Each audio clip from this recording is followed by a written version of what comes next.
सकता है कि संविधान तुम्हारे लिए एक साधारण किताब का पन्ना होगा, लेकिन संविधान हमें हमारे महापुरुषों के द्वारा दी गई वह एक विरासत है, और उस विरासत को बचाने के लिए हम अपने आखिरी सांस तक को कुर्बान करने के लिए तैयार हैं। उस विरासत को बचाने के लिए हम किसी भी हद तक जाने के लिए तैयार हैं। उन्हें भ्रम है कि हम संविधान को बदलकर अपना कानून लागू कर देंगे।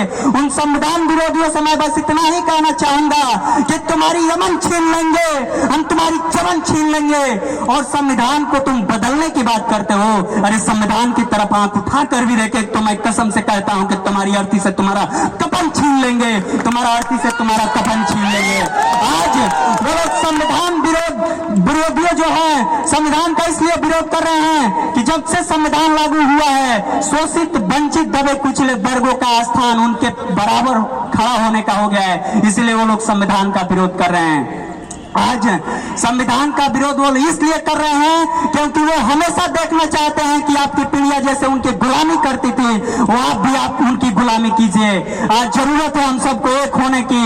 मैं उन संविधान विरोधियों से बस इतना ही कहना चाहूंगा कि दरिया अब तेरी खैर नहीं, बंदों ने बगावत कर ली है, नादान न समझ बुज़दिल इनको, लहरों ने बगावत कर ली है कि हम परवाने हैं मौत समा, कि हम परवाने हैं मौत समा, मरने का हमें खौफ कहा। अरे ऐ तलवार तुझे झुकना होगा, क्योंकि गर्दनों ने बगावत कर ली है, गर्दनों ने बगावत कर ली है। साथियों, आप लोग चुप जाते हैं, इसका सबसे बड़ा कारण है कि आप अपना इतिहास नहीं जानते हैं।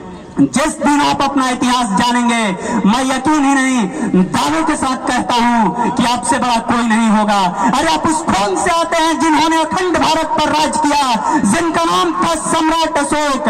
आप उस कौन से आते हैं जिन्होंने इस दुनिया का सबसे बड़ा शांति का पैगाम दिया, जिनका नाम था तथागत गौतम बुद्ध। आप उस कौन से आते हैं जिन्हें मौका मिला तो यह दुनिया द सिंबल ऑफ नॉलेज के नाम से जानती है, जिनका नाम था डॉक्टर भीमराव अंबेडकर। आप अपनी ताकत को पहचानिए। आप उस कौन से आते हैं जिन्होंने मोहब्बत पर आई तो मोहब्बत के बीच में आने वाला पर्वत को भी चीरने का काम किया, जिनका नाम था दशरथ मांझी। आप अपनी ताकत को पहचानिए।